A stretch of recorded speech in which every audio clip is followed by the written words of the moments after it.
Welcome to టీ18 news. మన channel మరణిస్తాం. రామగుండం జవహర్లాల్ నెహ్రూ స్టేడియం వాకర్స్ మిత్రులు మరోసారి తమ సామాజిక బాధ్యతలు చాటుకున్నారు. ప్రతిభ ఉన్న, ఆర్థిక ఇబ్బందులతో ఉన్న విద్యార్థికి అండగా నిలిచి ఉన్నత విద్యకు చేయూతనిచ్చారు. ఎన్ఐటి వరంగల్లో ఇంటిగ్రేటెడ్ కెమిస్ట్రీ కోర్సులో సీటు సాధించిన బీద విద్యార్థి కీర్తి చరణ్ కు కాలేజీ హాస్టల్ ఫీజుల కోసం 80,000 రూపాయల ఆర్థిక సహాయాన్ని అందజేశారు. ఈ కార్యక్రమానికి రామగుండం నగర మేయర్ మహంకాళ స్వామి ముఖ్య అతిథిగా హాజరై వాకర్స్ మిత్రుల సేవా భావాన్ని అభినందించారు. ఎన్ఐటి వరంగల్లో ఇంటిగ్రేటెడ్ కెమిస్ట్రీ కోర్సులో సీటు సాధించిన కీర్తి చరణ్ కు ఆర్థిక సహాయం అందించేందుకు జవహర్లాల్ నెహ్రూ స్టేడియం వాకర్స్ మిత్రులు ముందుకు వచ్చారు. వాకర్స్ మిత్రుడు దాసరి రాఘు ఆధ్వర్యంలో నిర్వహించిన కార్యక్రమంలో సీనియర్ వాకర్స్ కుర్మ శ్రీనివాస్, నామని శ్రీనివాస్, ఓదెల శ్రీనివాస్ తదితరులు కలిసి 80,000 రూపాయల నగదును కీర్తి చరణ్ కు అందజేశారు. ఈ సందర్భంగా ముఖ్య అతిథిగా పాల్గొన్న రామగుండం నగర మేయర్ మహంకాళ స్వామి విద్యార్థుల భవిష్యత్తు కోసం వాకర్స్ మిత్రులు చేస్తున్న సేవలు ఆదర్శప్రాయమని కొనియాడారు. కార్యక్రమంలో జవహర్లాల్ నెహ్రూ స్టేడియం వాకర్స్ మిత్రులు పెద్ద సంఖ్యలో పాల్గొన్నారు. సహాయ సహకారాలు అందించిన వాకర్స్ మిత్రులతో పాటు ఈ కార్యక్రమానికి తోడ్పడిన ప్రతి ఒక్కరికి దాసరి రఘు ప్రత్యేక కృతజ్ఞతలు తెలిపారు. విద్యార్థి ఉన్నత విద్యాభ్యాసానికి ఈ ఆర్థిక సహాయం ఎంతో ఉపయోగపడుతుందని పలువురు అభిప్రాయపడ్డారు. దానికి సంబంధించి కొంత డబ్బులు కూడా కట్టేసి ఆ సర్టిఫికెట్లు తెప్పించిన తర్వాత తనకు సీట్ కన్ఫర్మ్ అయిన తర్వాత ఈ సీటు కూడా డబ్బులు కట్టలేము అని చెప్పినప్పుడు మిత్రుడు రఘును ప్రత్యేకంగా ఒక 15 నిమిషాలు మాట్లాడుకోవడం జరిగింది. మేమిద్దరం కూడా మీ అందరికీ తెలుసు, గత దాదాపుగా 10 సంవత్సరాల నుంచి ఈ వాకర్స్ అసోసియేషన్ తరఫున అనేక మందికి దాదాపుగా ఇప్పటికే 8 నుంచి 10 లక్షల రూపాయలు ఈ వాకర్స్ టీమ్ అసోసియేషన్ నుంచి కలెక్ట్ చేయడం, ఏదైతే ఎడ్యుకేషన్ కు సంబంధించి ఫస్ట్ ప్రయారిటీ తీసుకోవడం, తర్వాత నెక్స్ట్ హెల్త్ కు సంబంధించి కూడా సెకండ్ ప్రయారిటీలో చాలా మందికి మనం విద్యార్థులకు అనేక మంది హాస్పిటల్స్ లో ఉంటే కూడా ప్రత్యేకంగా ఈ కలెక్ట్ చేయడం అనేది చొరవ తీసుకొని ప్రత్యేకంగా సమయం కేటాయించి దీని మీద ఆలోచన చేసి అందరితోటి మాట్లాడి కోఆర్డినేట్ చేసి డబ్బులు కలెక్షన్ చేయడం అనేది కూడా చాలా కష్టమైన పని వాస్తవంగా. ఇది రఘు గారు మొదటి నుంచి కూడా నిజంగా వారిని ప్రత్యేకంగా అభినందిస్తా ఉన్నాను. ఎందుకంటే ఎవరి పనులలో, ఎవరి ఆలోచనలో ఎవరికి సమయం లేకుండా చాలా బిజీగా ఉంటారు. తను కూడా ఒక ప్రభుత్వ ఉపాధ్యాయునిగా ఉదయం లేవగానే ఇక్కడ స్టేడియంకి వచ్చుడు, తర్వాత వెంటనే కాలేజీ స్కూల్కి వెళ్లడం, తర్వాత ఈవినింగ్ అవర్స్ లో మళ్లీ ఏదో కార్యక్రమంలో మునిగి ఉన్నప్పటికీ కూడా ప్రత్యేకంగా ఏదైతే పేద విద్యార్థులు ఉన్నారో వాళ్ళందరికీ కూడా ఏదో రకంగా సహాయం చేయాలి. ఆ సహాయం చేసిన విద్యార్థి సహాయం పొంది ఒక మంచి ఉద్యోగస్తుడు, ఒక సాఫ్ట్వేర్ లేకపోతే ఒక గవర్నమెంట్ ఎంప్లాయీ అయిన తర్వాత ఇలాంటి వాళ్లకు అనేక మందికి మళ్లీ సహాయం చేసే విధంగా మనం వాళ్ళని తీర్చిదిద్దాలనే ఒక సంకల్పంతో ఈ వాకర్స్ అసోసియేషన్ ముందుకు వచ్చి గత 10 సంవత్సరాల నుంచి నిత్యం ఏదో ఒక కార్యక్రమం తీసుకోవడం, డబ్బులు కలెక్ట్ చేయడం, దాంట్లో రఘు వారి మిత్ర బృందం అంతా కూడా కీలక పాత్ర పోషించడం. రఘుకు సంబంధించిన టీము నిజంగా వాళ్ళు ఒక పోలీస్ ఉంటుంది, రెవెన్యూ వాళ్ళు ఉంటారు, టీచర్స్ ఉంటారు, బిజినెస్ వాళ్ళు ఉంటారు, అందరూ ఉన్నప్పటికీ కూడా ప్రత్యేకమైన చొరవ తీసుకొని ఇంత పెద్ద ఎత్తున డబ్బులు కలెక్ట్ చేసి ఒక సంవత్సరం వరకు ఈ పిల్లోనికి ఇప్పుడు సంవత్సరం దాకా ఫీజులకు సంబంధించి ఎలాంటి ఇబ్బంది లేకుండా వారిని ఒక గొప్పగా చదివించాలి అనే ఆలోచన ఏదైతే మనకు ఉందో అది ప్రతి ఒక్క కుటుంబ సభ్యులను కూడా ఈ రోజు అభినందిస్తా ఉన్నాం. భవిష్యత్తులో కూడా మనందరం కూడా, ఎందుకంటే ఇక్కడ ఉన్న వాళ్ళందరూ కూడా ఏదో ఉద్యోగస్తులు ఉన్నారు, బిజినెస్ చేసుకునే వాళ్ళు ఉన్నారు, పొలిటికల్ వాళ్ళు ఉన్నారు, కార్పొరేటర్స్ ఉన్నారు, తర్వాత అనేక రంగాలల్లో మంచిగా ఆర్థికంగా బలపడి స్థిరంగా ఉన్న వాళ్ళు కూడా చాలా మంది ఉన్నారు. కనుక ఏదో రకంగా మనం సహాయం చేస్తే మన పిల్లలు వాళ్ళ భవిష్యత్తు మంచిగా ఉండే విధంగా ఆ దేవుడు మనల్ని ఆశీర్వదిస్తాడు, మన కుటుంబాలను ఆశీర్వదిస్తాడు అనే ఆలోచనతోటి ఒక మంచి సంకల్పంతో ముందుకెళ్తా ఉన్నాం. దాంట్లో భాగంగా వాకర్స్ టీమ్ ఎప్పుడు కూడా ఏ సమస్య ఉన్నా ఏది ఉన్నా కూడా ఎప్పటికప్పుడు స్పందిస్తూ వెంటనే ఆ సమస్య ఎవరైనా వచ్చిర్రు అంటే దానికి ఆరోగ్యంగా ఇప్పుడు మెడికల్ కు సంబంధించి కావచ్చు, లేదు అంటే ఎడ్యుకేషన్ కు సంబంధించి కావచ్చు, ఈ రెండే పెట్టుకున్నాం మనం మొదటి నుంచి కూడా. చాలా సార్లు కూడా ఇదంతా కూడా చేస్తా ఉన్నాం, ముందుకెళ్తా ఉన్నాం, ప్రయత్నం చేస్తా ఉన్నాం. ఆ ప్రయత్నంలో ప్రతి ఒక్కరు కూడా భాగస్వాములై ఎవరికి తోచినంత వారు కూడా సహాయం చేస్తా ఉన్నారు. ఈ పిల్లవానికి శ్రీచరణ్ కు ఒకటే చెప్తా ఉన్నాం, నీకు ఒక గొప్ప అవకాశం వచ్చింది. ఈ రోజు వాకర్ అసోసియేషన్ వాళ్ళకు చెప్పగానే నువ్వు ఒక 30,000 అడిగితే ఈ రోజు 80,000 దాకా డబ్బులు కలెక్ట్ చేసి ఇవ్వడం జరుగుతా ఉన్నది. ఈ 80,000 రూపాయలు అనేది నీ జీవితానికి ఇది ప్రైమరీగా ఒక మెట్టు. ఈ మెట్టును ఉపయోగించుకొని నువ్వు భవిష్యత్తులో ఒక మంచి ఉన్నత స్థాయికి పోయి నీ నీకు ఉన్నత స్థాయి వచ్చిన తర్వాత నీలాంటి పేదవాళ్ళు ఎవరైతే ఎడ్యుకేషన్ కు సంబంధించి కావచ్చు, హెల్త్ కు సంబంధించి కావచ్చు ఇబ్బంది పడతా ఉంటే వాళ్ళని ఆదుకోవాల్సిన బాధ్యత ఈ రోజు నీకు ఏదైతే బాధ్యతగా మిగతా వాళ్ళందరూ కూడా ఇన్ని డబ్బులు కలెక్ట్ చేసి నిన్ను కాపాడుకోవాలి, మన ఊరు మన పిల్లాడు అని చెప్పేసి ఆలోచన చేసి ఇదంతా చేస్తా ఉన్నారు. తప్పకుండా నువ్వు కూడా ఒక మంచి స్థాయికి వచ్చిన తర్వాత ఈ ప్రాంతంలో నుంచి వచ్చే ఎవరైతే మాణిక్యాలు, మట్టిలో మాణిక్యాలు లాంటి బంగారు భవిష్యత్తు కోసం డబ్బులు లేకుండా ఉన్న పిల్లవాళ్ళు కానీ విద్యార్థులు కానీ ఎవరైతే ఉంటారో వాళ్ళని ఆదుకోవాల్సిన బాధ్యత కూడా ఒక బాధ్యతాయుతంగా నీకు ఉంటుంది కనుక ఆ రకంగా ఆలోచన చేసి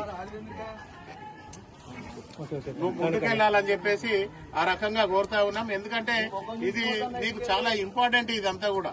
ఎందుకంటే నీలాంటి విద్యార్థులను అనేక మందిని తయారు చేయవలసిన బాధ్యత కూడా నీకు ఉంటుంది అనేది సందర్భంగా తెలియజేస్తూ ప్రతి వాళ్ళు కూడా భవిష్యత్తులో ఇంకా ఎవరికి ఈ ప్రాంతంలో ఎలాంటి అవసరాలు అవకాశాలు ఉన్నా కూడా మనందరం ఒక యూనిటీగా కలిసికట్టుగా ఉండి ఈ ప్రాంతంలో ఉండే విద్యార్థులు మన దేశానికి కాకుండా వివిధ దేశాలలోకి వెళ్లి స్థిరపడ్డ వాళ్ళను కూడా మోటివేట్ చేసి మనకి ఇలాంటి కార్యక్రమాలకు చేయూతను అందించే విధంగా ప్రతి ఒక్కరు కూడా ఆలోచన చేయాలని, ఈ ఆలోచనలో ముందు భాగంలో నిలుస్తున్న రఘుకు ప్రత్యేక అభినందనలు తెలియజేస్తూ రఘు టీం అందరికీ కూడా ఏదైతే ఈ టీం రెగ్యులర్ గా నేను అంతకుముందు మేయర్ కాకముందు ప్రతిరోజు కూడా మేము అందరం కలిసి తిరిగే వాళ్ళం.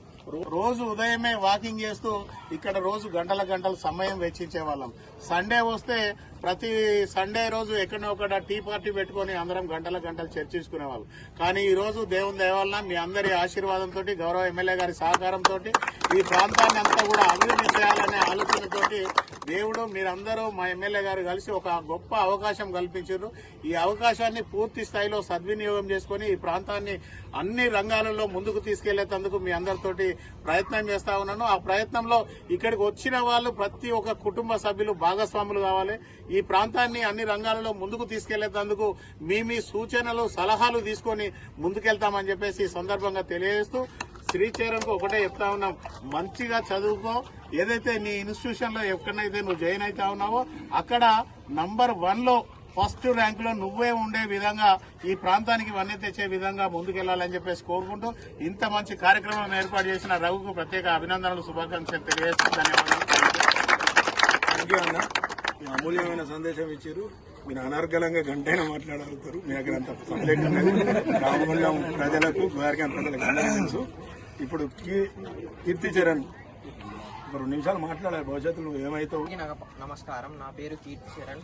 ఇంగ్లీష్. అందరికీ నమస్కారం, నా పేరు కీర్తి చరణ్. నాకు NIT వరంగల్లో సీటు వచ్చింది. నాకు సాయం చేసిన వారికి పేరున నా కృతజ్ఞతలు కోరజేస్తున్నాను. భవిష్యత్తులో ఉన్నత స్థాయికి వెళ్తానని ఖచ్చితంగా చెప్తున్నాను. ధన్యవాదాలు. ఇలాంటి వాళ్ళకి, నీలాంటి వాళ్ళకి చాలా మంది సహాయం చేయాలి. ఈ సందర్భంగా ఈ సమావేశం ముగిసింది.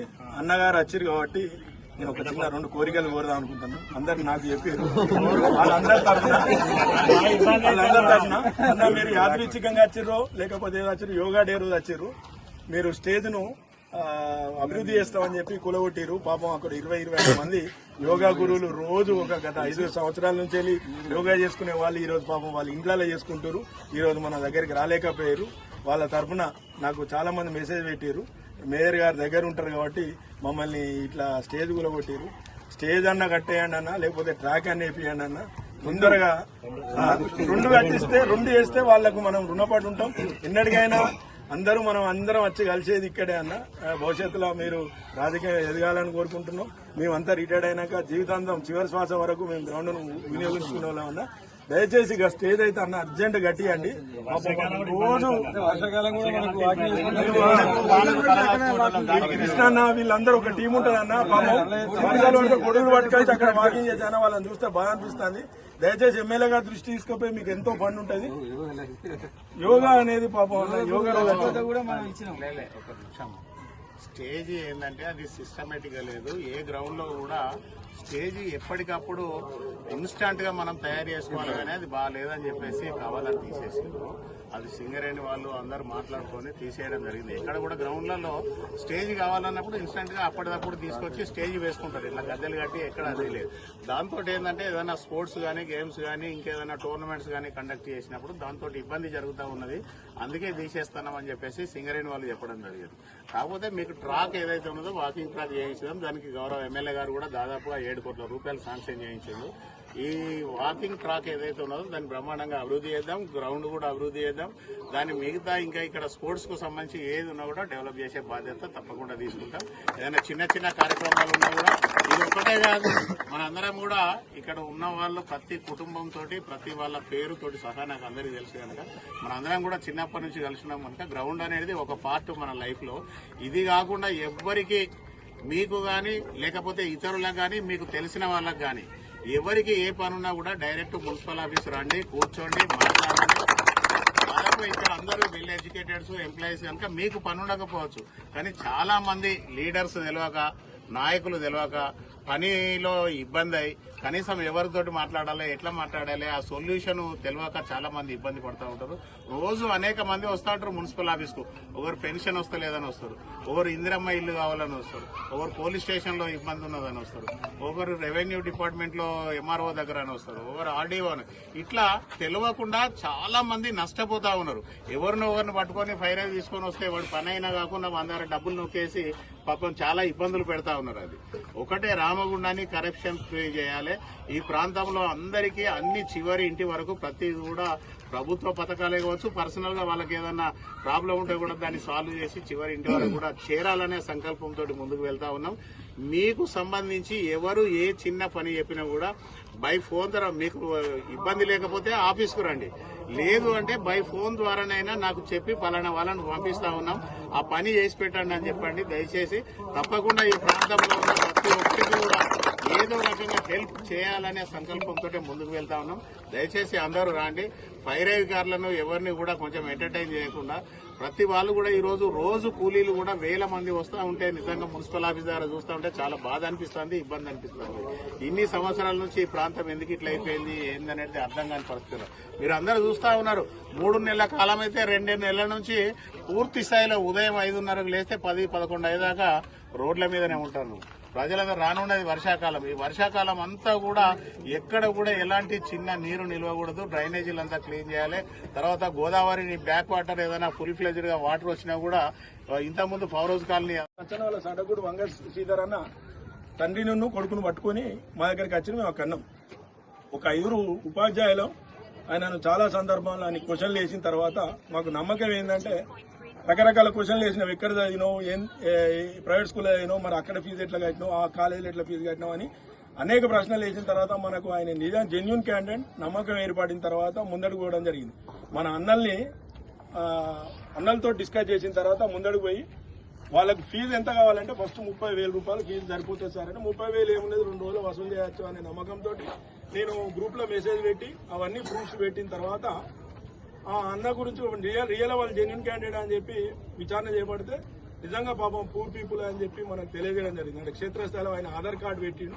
ఆ అశోక్ నగర్ వాసులతోటి మనం విచారణ చేపడితే వాస్తవంగా పిల్లాడు జెన్యూన్ క్యాండిడేట్ అని తెలిసింది. మంచిగా చదువుతాడు ముందరికి పోయిన తర్వాత ఈ స్టార్ట్ చేసిన తర్వాత మనం 30,000 అని స్టార్ట్ చేసిన తర్వాత బాబుని ఒకసారి ఫోన్ చేసి మరి 30,000 అయినాయి ఎంత కావాలి చెప్పు మరి క్లోజ్ చేస్తాను అంటే సార్ హాస్టల్ ఫీజు కూడా కట్టాలి 70,000 రూపాయలు వస్తే నేను ఈ ఇయర్లో జాయిన్ అవుతా అని చెప్తే నేను ఇంకా ముందడుగు కూడా జరిగింది.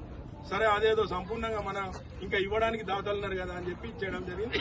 ఆ తర్వాత కొంత అమౌంట్ అయిపోయిన తర్వాత వాస్తవంగా ఒక సింగరేణి ఎంప్లాయ్ ఆయన ఎవరో నాకు తెలియదు, ఆయనే రవి సార్ మీరు ఇట్లా డబ్బులు ఒక ఎడ్యుకేషన్ కోసం వసూలు చేస్తారని 4,000 కొట్టడం స్పందించి 4,000 కొట్టిన ఆయన ఇవ్వలేదు. ఆ తర్వాత వెంటనే ఒక హరీష్ రెడ్డి అన్న ఏది బీఆర్ఎస్ నాయకుడు గ్రౌండ్కి వచ్చిండు. వస్తే జాహిద్ పాషా వాళ్ళ టీం తోటి డిస్కస్ చేస్తే అన్న వెంటనే స్పందించి 10,000 రూపాయలు ఇవ్వడం. ఇంకా భవిష్యత్తులో రాము అని మనందరికీ సుపరిచితుడే. గ్రౌండ్ లో వాకింగ్ చేసేవాడు, ఇప్పుడు పెద్దపల్లి సెట్ హార్టికల్చర్ డిపార్ట్మెంట్ చేస్తాడు. ఆయన అయితే వాళ్ళ డిపార్ట్మెంట్ లో పనిచేసే వాళ్ళతోటి డబ్బులు వాళ్ళ కొలీగ్స్ వాళ్ళు ఎవరో మనకు తెలియదు, ఆయన ద్వారా ఒక 7-8 వేల రూపాయలు రావడం జరిగింది. ఈ రోజు ఇన్వైట్ చేసినాం కానీ రాలేదు. ఆ తర్వాత వంగ శ్రీధర్ అన్న ఇక సరిపోతుంది బాబుకు చదువుకు అయిపోతాయి అని చెప్పి వసూలు చేయడం జరిగింది. ఆయన ఇచ్చింది, ఆయన ఒక 10,000 రూపాయల దాకా వాళ్ళ మిత్రుడు ఎక్కడో రూపాయలు.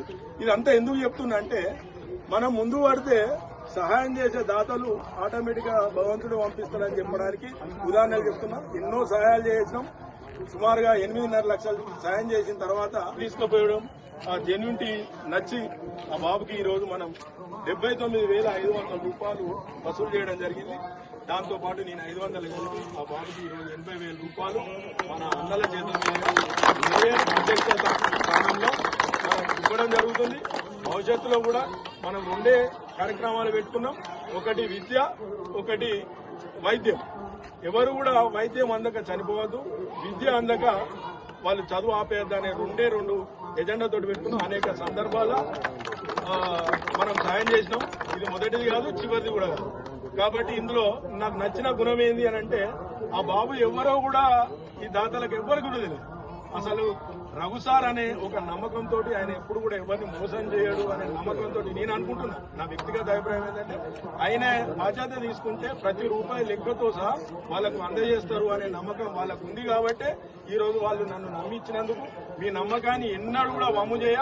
ఒకవేళ వమ్ము చేసినట్టయితే నేను మీకు ఎలాంటి అపాలజీ కోరడానికి కూడా నేను వెనకాడా అని చెప్పి ఈ సందర్భం చేస్తూ మీరు వాస్తవంగా ఇలాంటి సాయం మన అందరం కలిస్తేనే సాయం చేస్తామని సందర్భంగా మనవి చేస్తూ నాకు ఈ అవకాశం ఇచ్చిన మీ అందరికీ మరొకసారి ప్రత్యేకంగా మాట్లాడతారా సినా ముగ్గురు